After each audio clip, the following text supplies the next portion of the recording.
Bismillahirrahmanirrahim. Assalamualaikum warahmatullahi wabarakatuh.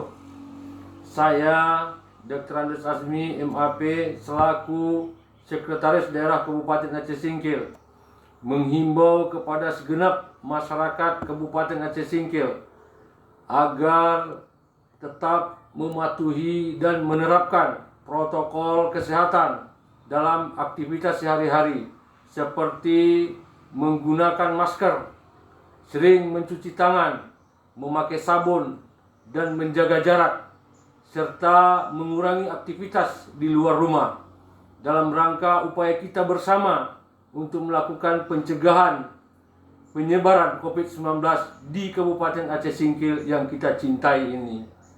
Demikian kami sampaikan kepada seluruh warga masyarakat kami di Kabupaten Aceh Singkil. Mudah-mudahan kita semua selalu dalam lindungan Allah Subhanahu wa Ta'ala. Amin, amin ya Rabbal Alamin. Assalamualaikum warahmatullahi wabarakatuh.